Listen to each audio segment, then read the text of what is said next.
നിയമസഭാ തെരഞ്ഞെടുപ്പിന്റെ പോളിംഗ് നടന്നുകൊണ്ടിരിക്കുന്നു. ശരിക്കും പറഞ്ഞു കഴിഞ്ഞാൽ നല്ല തിരക്കുണ്ട്. പോളിംഗ് ബൂത്തിലെല്ലാം രാവിലെ തൊട്ട് 7 മണിക്ക് സ്റ്റാർട്ട് ചെയ്തു. 7 മണി തൊട്ട് നല്ല രീതിയിലുള്ള തിരക്കുണ്ട്. ഇപ്പൊ ഏതാണ്ട് ഒരു ഉച്ചയായി, ഏകദേശം കാര്യങ്ങളിൽ തീരുമാനമായി. ഇപ്പം എങ്ങനെയാണ് ഒരു ട്രെൻഡ്, അതിനെക്കുറിച്ച് നമുക്ക് പറയാൻ പറ്റുമോ?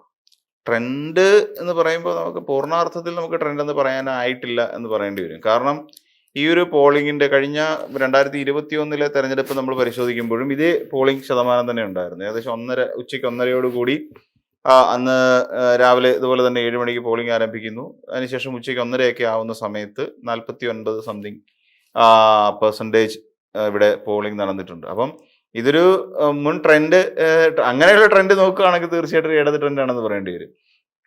കാര്യം അന്ന് ഏകദേശം 75% പോളിംഗ് നടന്നിട്ടുണ്ട് കേരളത്തിൽ മൊത്തത്തിൽ.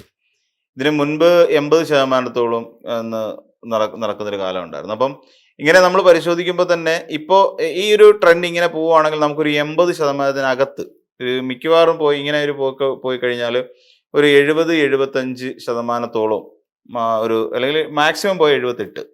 അപ്പൊ 78% വരെ കേരളത്തിൽ പോളിംഗ് നടക്കാനുള്ള സാധ്യതയുണ്ട്. അപ്പൊ ഇതിൽ നിന്ന് നമുക്കൊരു ട്രെൻഡ് എങ്ങനെ പറയാൻ പറ്റും എന്നുള്ളതാണ് ഏറ്റവും ബുദ്ധിമുട്ടിക്കുന്ന ചില കാര്യം. കാരണം ഇതിന് മുൻപുണ്ടായ 2016 തെരഞ്ഞെടുപ്പിലും 2021 തെരഞ്ഞെടുപ്പിലും ഏറെക്കുറെ 79 വരെ എത്തി നിൽക്കുന്ന പെർസെൻറ്റേജ് ആയിരുന്നു ഉണ്ടായിരുന്നത്. അതിന് മുകളിലേക്ക് പോയിട്ടില്ല പരമാവധി. ഇത്തവണ 2.25 കോടി ആളുകളാണ് ഇത്തവണ തെരഞ്ഞെടുപ്പിൽ വോട്ട് ചെയ്യാനായിട്ട് എത്തുന്നത്. അതിലേറെയും സ്ത്രീകളാണ് എന്നുള്ളതാണ് വസ്തുത. നമ്മൾ പരിശോധിക്കുമ്പോൾ വയനാട്, ഞാൻ കരുതിയത് പോലെ വയനാട് അത്രത്തോളം വലിയൊരു എന്ന് വെച്ചാൽ എല്ലാ നോർമലി പോകുന്ന പോലെയാണ്. എങ്കിൽ തന്നെയും ഏറ്റവും മുന്നിട്ട് നിൽക്കുന്ന ഒന്ന് എറണാകുളം, തൃശ്ശൂർ, കോഴിക്കോട്, തിരുവനന്തപുരം എന്നീ ജില്ലകളിലാണ് ഏറ്റവും കൂടുതൽ പോളിംഗ് നടന്നുകൊണ്ടിരിക്കുന്നത് എന്ന് നമുക്ക് കാണാൻ സാധിക്കും. ഇതൊക്കെ സൂചിപ്പിക്കുന്ന ചില ട്രെൻഡുകൾ നോക്കിക്കഴിഞ്ഞാൽ ഒരു ഇടത് വിരുദ്ധത ഇവിടെ ഉണ്ടോ, അല്ലെങ്കിൽ ഒരു ഭരണവിരുദ്ധ വികാരമാണോ മുഴച്ചു നിൽക്കുന്നത് എന്ന് പൂർണ്ണാർത്ഥത്തിൽ നമുക്ക് പറയാൻ പറ്റില്ല. കാരണം എന്താണെന്ന് ചോദിച്ചാൽ ഇവിടെ UDF-നെതിരായി തന്നെ ശക്തമായ ഒരു വികാരം നിലവിൽ രൂപപ്പെട്ടു വന്നു അവസാന ലാപ്പുകളിൽ എന്നുള്ള കാര്യം നമുക്ക് എല്ലാവർക്കും അറിയാവുന്ന കാര്യമാണ്. എന്നാൽ ഈ അവസാന ലാപ്പിൽ, അതായത് ജനങ്ങൾ ചിന്തിക്കുന്ന ഒരു സമയമുണ്ടല്ലോ, ജനങ്ങൾ പോളിംഗ് ബൂത്തിലേക്ക് പോകാൻ വേണ്ടി തയ്യാറെടുക്കുമ്പോൾ പോലും കൃത്യമായ ഒരു സ്മാഷ് കൊടുക്കാൻ, നല്ല ഒന്നാമതൊരു ഒരു അടി ഭരണപക്ഷത്തിന് കൊടുക്കാൻ UDF-ന് കഴിഞ്ഞില്ല എന്നുള്ള UDF-ന്റെ വലിയ പരാജയമാണ്. സാധാരണഗതിയിൽ എന്തുകൊണ്ടാണെന്ന് ചോദിച്ചാൽ ആ സമയത്താണ് പൊതുജനം ചിന്തിച്ചു തുടങ്ങുന്നത്. അതായത് വോട്ടിന് തൊട്ട് മുമ്പ് ഉള്ള മണിക്കൂറുകൾ വളരെ നിർണായകമാണ്. അതായത് നിശബ്ദ പ്രചരണം എന്ന് പറയുന്ന ഒരു സമയത്ത് കിട്ടുന്ന ഏതൊരു പഞ്ചും അത് വലിയ തോതിൽ ഗുണം ചെയ്യും. അത് ഏത് രാഷ്ട്രീയ അല്ലെങ്കിൽ ഏത് മുന്നണിയാണോ ആ ഒരു ആരോപണം ഉയർത്തിക്കൊണ്ടുവരുന്നത് അവർക്ക് ഗുണം ചെയ്യും. നമുക്കറിയാം, കഴിഞ്ഞ തെരഞ്ഞെടുപ്പുകളിലൊക്കെയാണ് EP ജയരാജനുമായി ബന്ധപ്പെട്ട വിവാദങ്ങൾ നമ്മുടെ നോക്കിക്കഴിഞ്ഞാൽ അറിയാം. അദ്ദേഹത്തിന്റെ അതായത് നമ്മുടെ പാലക്കാട് ഉപതെരഞ്ഞെടുപ്പ് സമയത്ത് ആണ് EP ജയരാജന്റെ ആത്മകഥ സംബന്ധിച്ചുള്ള വിവാദം ഇവിടെ ഉയർന്നു വരുന്നതും. അതൊരു വലിയ ആ സമയത്ത് ശരിക്കും പറഞ്ഞു കഴിഞ്ഞാൽ മാധ്യമങ്ങൾ ഒരു വലിയ പങ്ക് വഹിക്കുന്നുണ്ട്. മാധ്യമങ്ങൾ ഈ പറയുന്ന പോലെ ഈ ട്രെൻഡിനെ ഒന്ന് മാറ്റിമറിക്കാൻ ആ തെരഞ്ഞെടുപ്പ് നടക്കുന്ന സമയത്ത് ഇങ്ങനെ ഒരു വാർത്ത ബ്രേക്ക് ചെയ്യപ്പെടുമ്പോൾ ഉണ്ടാകാവുന്ന ഒരു ഇമ്പാക്ട് വളരെ വലുതാണ്. അതായത് P സരിൻ എന്ന് പറയുന്ന പാലക്കാട് LDF-ന്റെ സ്ഥാനാർത്ഥിക്കെതിരായി പോലും കട്ടൻ ചായയും പരിപ്പോടെയും ഒരു കമ്മ്യൂണിസ്റ്റിന്റെ ജീവിതം എന്ന് പറയുന്ന ഒരു പുസ്തകത്തിൽ EP ജയരാജൻ എഴുതി വെച്ചു എന്ന് പറയുമ്പോൾ ചിന്തിക്കപ്പെടുകയാണ്. അവിടെ കൂടുതൽ ആ തലങ്ങളിലേക്ക് അത് പോവുകയാണ് ചെയ്യുന്നത്. അതൊരു വലിയ വിവാദത്തിലേക്കാണ് പോകുന്നത്. അതിനുമുമ്പ് ലോക്സഭാ തെരഞ്ഞെടുപ്പുമായി ബന്ധപ്പെട്ട ആ സമയത്ത് 2024 അതേപോലെ തന്നെ EP ജയരാജനുമായി ബന്ധപ്പെട്ടുകൊണ്ട് വേറൊരു വലിയ വിവാദമാണ് ഇവിടെ കത്തിപ്പടർന്നത്. EP ജയരാജൻ അന്ന് എനിക്ക് തോന്നുന്നു പ്രകാശ് ജാവ്ദേക്കറുമായി അദ്ദേഹത്തിന്റെ ഫ്ളാറ്റിൽ വെച്ചിട്ട് കൂടിക്കാഴ്ച നടത്തി എന്ന് പറയുന്ന ഒരു വലിയ വിവാദം ഉണ്ടാകുന്നു. തൃശ്ശൂർ രാമനിലയത്തിൽ വെച്ചിട്ട് ഇവർ ഒരുമിച്ച് മീറ്റ് ചെയ്തിട്ടുണ്ട് എന്ന് പറയുന്നു. അപ്പൊ ഇങ്ങനെ തുടങ്ങി നിരവധി പറയുകയും EP ജയരാജൻ CPM വിട്ടിട്ട് BJP-യിലേക്ക് ചേരാൻ വേണ്ടിയിട്ട് വലിയൊരു ശ്രമം നടത്തി എന്നതടക്കമുള്ള വിവാദ വിഷയങ്ങളെന്ന് ലോക്സഭാ തെരഞ്ഞെടുപ്പിന്റെ ആ വേളയിൽ കൊണ്ടിട്ട് ബ്രേക്ക് ചെയ്യാൻ സാധിച്ചു എന്നുള്ളതാണ്. എന്നാൽ ഇത്തവണ നമ്മൾ നോക്കിക്കോളൂ, അങ്ങനെ ഇടതുപക്ഷത്തെ പ്രതിരോധത്തിലാക്കാൻ പറ്റിയ യാതൊരു സാധനങ്ങളും മുന്നോട്ട് കൊണ്ടുവന്ന് എറിയാൻ, അല്ലെങ്കിൽ അവസാന ലാപ്പ് ഞാൻ നേരത്തെ സൂചിപ്പിച്ച പോലെ അതൊരു വലിയ സ്ട്രൈക്കിംഗ് ടൈമാണ്. ആ സമയത്ത് ഒരു അടി കൊടുക്കാൻ പറ്റണം. അങ്ങനെ കൊടുക്കാൻ പറ്റിയ അടി ഒന്നും ഉണ്ടായിട്ടില്ല എന്നുള്ളതാണ് ഇടതുപക്ഷത്തിന് ആശ്വാസമേകുന്ന ഒരു കാര്യം. തന്നെയുമല്ല, എന്നാൽ ഒരു അടി കൊടുക്കാൻ വേണ്ടിയിട്ട് മാത്യു കുഴൽനാടൻ 2018 ഒരു സംഭവം ഉയർത്തിപ്പിടിച്ചുകൊണ്ട് മാത്യു കുഴൽനാടൻ വന്നിരുന്നു. കരിമണൽ ഖനനവും ഒക്കെ ആയിട്ട് ബന്ധപ്പെട്ടുകൊണ്ട് ഇവിടെ വലിയ എന്തോ സംഭവം നടന്നിട്ടുണ്ട്. അവിടെ എന്താ പറയാ, മനുഷ്യനിർമ്മിത പ്രളയമാണ് ഇവിടെ സംഭവിച്ചത്. കെ കൃഷ്ണൻകുട്ടി എന്ന് പറയുന്ന ഒരാളുടെ ഇപ്പോഴത്തെ മന്ത്രി, വൈദ്യുതി വകുപ്പ് മന്ത്രിയുടെ ഓഡിയോ വരെ എടുത്തുകൊണ്ടാണ് ഇദ്ദേഹം വരുന്നത്. നമ്മൾ നോക്കേണ്ടത് അന്ന് കെ കൃഷ്ണൻകുട്ടി മന്ത്രിയൊന്നും അല്ല. കെ കൃഷ്ണൻകുട്ടി അല്ല അന്നത്തെ നമ്മുടെ മന്ത്രി. അന്ന് പിന്നെ മാത്യു ടി തോമസ് ജലവിഭവ വകുപ്പ് മന്ത്രിയാണ്. അപ്പം അങ്ങനെയുള്ള ഒരു സാഹചര്യം അന്ന്. പക്ഷേ മന്ത്രിയായിട്ടിരിക്കുന്നത് അന്ന് മന്ത്രിസഭയിൽ ഇല്ല. അന്ന് കെ കൃഷ്ണൻകുട്ടി, അന്ന് എനിക്ക് തോന്നുന്നു കെ ബാലനായിരുന്നു തോന്നുന്നു വൈദ്യുതി വകുപ്പ് ഹാൻഡിൽ ചെയ്തുകൊണ്ടിരുന്നത്. അപ്പം ഇങ്ങനെ ഒരു സംഭവം നമ്മുടെ കേരളത്തിൽ ഉണ്ടായ സാഹചര്യം, ഇതിനെ ഇപ്പൊ മാത്യു കുഴൽനാടൻ എടുത്തുയർത്തിക്കൊണ്ട് വന്നിട്ടും ഫാക്ച്വലായി അത് തെറ്റാണ് എന്നുള്ള കാര്യം ജനങ്ങൾക്ക് ബോധ്യപ്പെട്ടു. കാരണം എന്താണെന്ന് ചോദിച്ചാൽ, ഇത് ഈ ഇലക്ഷന് വേണ്ടിയിട്ട് ഒരു എന്താ പറയാ, തെരഞ്ഞെടുപ്പ് അടുത്ത സമയത്ത് സർക്കാരിനെതിരായി ഒരു മുതലെടുപ്പ് പരിശ്രമമാണ് മാത്യു കുഴൽനാടൻ നടത്തിയിട്ടുള്ളതെന്ന് മനസ്സിലായി. തന്നെയുമല്ല, ഇതേ മാത്യു കുഴൽനാടൻ തന്നെ പല സമയങ്ങളിലായി, പല ഘട്ടങ്ങളിലായി മാത്യു കുഴൽനാടനും പ്രതിപക്ഷ നേതാവും പിന്നെ രമേശ് ചെന്നിത്തല അടക്കമുള്ള നേതാക്കന്മാർ ഇവിടെ കോടതികളിൽ പോവുകയും കോടതിയിൽ പോയി തോറ്റ് തുന്നം പാടി തിരിച്ച് പേപ്പറും എല്ലാം മടക്കി കഷത്തി വെച്ചുകൊണ്ട് തിരിച്ചു വരുന്ന സാഹചര്യം ഉണ്ടായിട്ടുണ്ട്. എന്ന് വെച്ചാൽ ഈ സമയങ്ങളിലൊക്കെ അടിക്കേണ്ട കൃത്യമായ പിന്നെ പോയിന്റുകൾ നോക്കി അടിക്കാൻ കഴിഞ്ഞില്ല എന്നുള്ളതാണ്. അതേസമയം UDF-നെതിരായിട്ട് ഇവിടെ ഉണ്ടായിരുന്ന ഇവർ ഉയർത്തിക്കൊണ്ടൊരു വലിയ പാരടിപ്പാട്ട് തന്നെ ഉണ്ടായിരുന്നു. പക്ഷെ ഇവർക്ക് UDF-നെ സംബന്ധിച്ചിടത്തോളം അവരുടെ ഇറക്കാൻ നിമിച്ചിരുന്ന ആ പാരടിപ്പാട്ടില്ല, പോറ്റിയെ കയറ്റിയതാരപ്പ ഈ സാധനം കുറച്ചുകൂടെ കഴിഞ്ഞിട്ട് അവർ റിലീസ് ചെയ്താൽ മതിയായിരുന്നു. കാരണം എന്താണെന്നറിയാം, ആ തദ്ദേശ സ്വയംഭരണ തെരഞ്ഞെടുപ്പിന് വേണ്ടി പോറ്റിയെ കയറ്റിയത് ആരപ്പ എന്ന് പറയുന്നൊരു സാധനം അവിടെ കൊണ്ടുവന്ന് ഇട്ടു.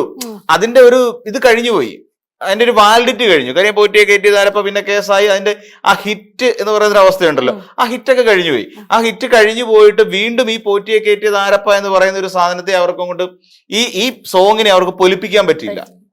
അതൊരു വലിയ പ്രശ്നമാണ്. അതുകൊണ്ട് ഇത് ജനങ്ങൾക്കിടയിൽ അതങ്ങ് മാറി. ഇപ്പം മറ്റേ അവർക്ക് പണി കിട്ടും.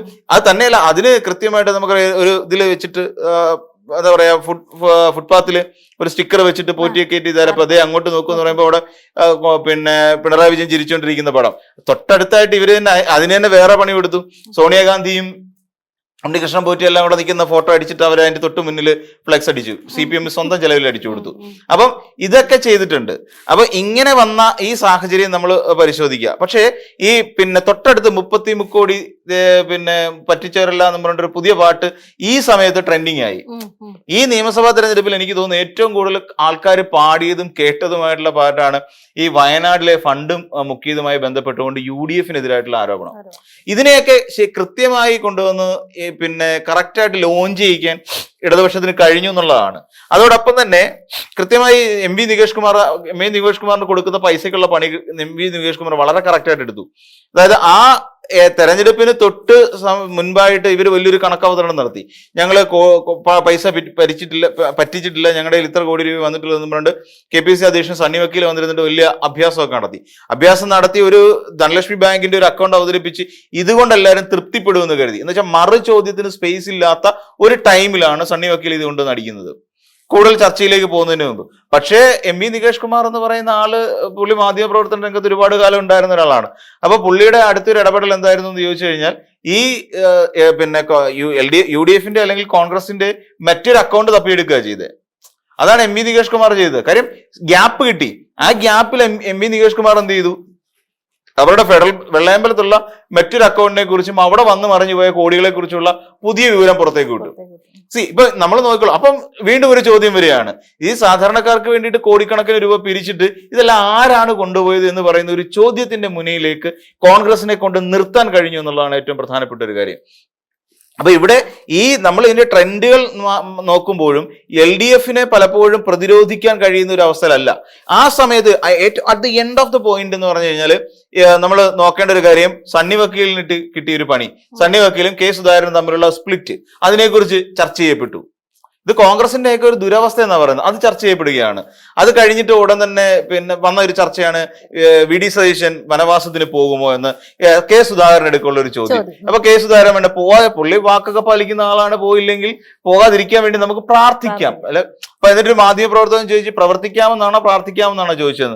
അപ്പൊ പുള്ളി അതിന് മറുപടി പറഞ്ഞ് പ്രാർത്ഥിക്കാമെന്ന. കാര്യം പ്രവർത്തിച്ചിട്ട് കാര്യമില്ല എന്നൊരു പക്ഷേ കെ സുധാകരന് തോന്നിയിട്ടുണ്ടാകാം. അപ്പൊ ഇങ്ങനെ തുടങ്ങി നമ്മൾ നോക്കിയാൽ കാണാം ഒരുപാട് ഇടങ്ങളിൽ വളരെ കൃത്യമായി പ്ലേസ് ചെയ്യുന്ന കൃത്യമായ അടികളാണ് UDF-ന് ഈ കാര്യത്തിൽ ഉണ്ടായിട്ടുള്ളത്. അതായത് VD സതീശന്റെ കാര്യത്തിലുണ്ടായി. VD സതീശൻ പറയുന്ന എല്ലാ എമ്പാട് നുണകളാണ് എന്നുള്ള കാര്യം പിന്നെ കൃത്യമായി പ്രചരിപ്പിക്കാൻ കഴിഞ്ഞു. എന്ന് വെച്ചാൽ ഈ പറയുന്ന 50 കോടിയിലധികം രൂപ കൊടുത്ത് കനകോലുവിനെ കൊണ്ടുവന്ന് ഈ കള്ളങ്ങൾ അത്രയും പ്രചരിപ്പിച്ചുകൊണ്ട് UDF വലിയൊരു പ്രചരണം നടത്തി. എന്നാൽ അതിനെയൊക്കെ അത്രയും അത് 50 കോടി പോയിട്ട് 1 കോടി രൂപ പോലും മുടക്കാതെ വളരെ കൃത്യമായി പ്രതിരോധിക്കാൻ LDF-ന് കഴിഞ്ഞുള്ളത് LDF-ന്റെ വിജയം തന്നെയാണ് എല്ലാ അർത്ഥത്തിലും. പക്ഷെ കനകോലുവിന് മനസ്സിലായില്ല ഇത്രയും പൊട്ടന്മാരായിട്ടുള്ള ആൾക്കാരാണ് കോൺഗ്രസിലുള്ളതെന്നുള്ള കാര്യം. എനിക്ക് തോന്നുന്നില്ല കനകോലുവിന് മനസ്സിലാകാത്തതുകൊണ്ടാണോ എന്നറിയത്തില്ല ഇങ്ങനെ ഇത്രയും. പിന്നെ പണം അയാൾക്ക് കിട്ടി എന്നുള്ളതാണ് വസ്തുത. പിന്നെ ഇനിയിപ്പോ ട്രെൻഡ് അനുസരിച്ച് നോക്കുവാണെങ്കിൽ ഇത് പതിവ് ട്രെൻഡ് പോലെ തന്നെയാണ് പോയിക്കൊണ്ടിരിക്കുന്നത്. ഈ പറയുന്ന ഒരു LDF അനുകൂല ട്രെൻഡ്. കാര്യം 2 തവണത്തെ വോട്ടിങ്ങിന്റെ ശതമാനം നമ്മൾ പരിശോധിക്കുമ്പോഴും 2016 2021 വോട്ടിംഗ് ശതമാനം നമ്മൾ പരിശോധിക്കുമ്പോൾ ഏറെക്കുറെ തുല്യമായ അവസ്ഥയിലാണ് പോകുന്നത്. അത് രണ്ടിടത്തും ട്രെൻഡ് ഇടത് ട്രെൻഡ് തന്നെയായിരുന്നു ഈ രണ്ടിടത്ത് സംഭവിച്ചത്. അപ്പം ആ ഒരു ട്രെൻഡിനനുസരിച്ചാണ് പോകുന്നത്. ഇനി നമുക്ക് എന്തായിരുന്നാലും ഇതെല്ലാം എന്ന് പറഞ്ഞു കഴിഞ്ഞാൽ വോട്ട് വീഴുക 2.25 ലക്ഷം കോടി ആൾക്കാർ പോയിട്ട് വോട്ട് ചെയ്യുന്ന കാര്യമാണ്. അപ്പം തന്നെ ഇത്തവണ ജെൻസി വോട്ടുകളുണ്ട്. ഇപ്പൊ 8 വയസ്സുള്ള ആള് നിന്ന് അതായത് പിണറായി വിജയൻ അധികാരത്തിൽ കയറുന്ന സമയത്ത് വോട്ട് എന്താണെന്ന് പോലും അറിയാൻ വയ്യ നടന്ന കുട്ടികളിൽ പലരും ഇന്ന് വോട്ട് ചെയ്യുന്നുണ്ട്. അപ്പൊ അവരുടെയൊക്കെ വോട്ട് ഒരു പക്ഷേ ഇതിലേക്ക് വരും. പിന്നെ വേറൊരു ട്രെൻഡിനകത്ത് നമ്മൾ കാണേണ്ട ഒരു പ്രധാനപ്പെട്ട കാര്യം 16-ലും 21-ലും ഇല്ലാതിരുന്ന വേറൊരു ട്രെൻഡ് കൂടി കേരളത്തിൽ വന്നുകൊണ്ടിരിക്കുകയാണ്. NDA ട്രെൻഡ് വരുന്നുണ്ട്. അപ്പൊ ഇനിയും ഈ വരുന്ന ഈ പറയുന്ന കുത്തനെയുള്ള ഒരു കയറ്റത്തിൽ നിന്ന് നമ്മൾ മനസ്സിലാക്കേണ്ടത് ഒരു 3ാം മുന്നണിയുടെ കൂടെ വരവ് നമുക്ക് എക്സ്പെക്ട് ചെയ്യാൻ കഴിയുമോ എന്നുള്ളതിനെ കുറിച്ചും നമ്മൾ വ്യാകുലപ്പെടേണ്ട ഒരു സാഹചര്യം കൂടി ഈ ഒരു വോട്ടിംഗ് പാറ്റേൺ അത് എറണാകുളം, കോഴിക്കോട്, അതോടൊപ്പം തന്നെ തൃശ്ശൂർ പോലെയുള്ള ജില്ലകളിൽ, തിരുവനന്തപുരം പോലുള്ള ജില്ലകളിൽ വോട്ടിംഗ് ശതമാനം കൂടുന്നു. എറണാകുളം എന്ന് പറഞ്ഞാൽ തൃപ്പൂണിത്തുറ കഴിഞ്ഞ തവണ ഏറ്റവും കൂടുതൽ പോളിംഗ് നടന്ന 80-ലധികം പോളിംഗ് നടന്ന ഒരു മണ്ഡലമാണ് തൃപ്പൂണിത്തുറ. അപ്പൊ അങ്ങനെയുള്ള പല മണ്ഡലങ്ങളിലും ഈ പറയുന്ന പോലെ പോളിംഗ് ശതമാനം കൂടുന്നതും നമുക്ക് ആ ഒരു ഇതിനെ കൂടെ നമുക്ക് പരിഗണിക്കേണ്ടി വരും എന്നാണ് തോന്നുന്നത്.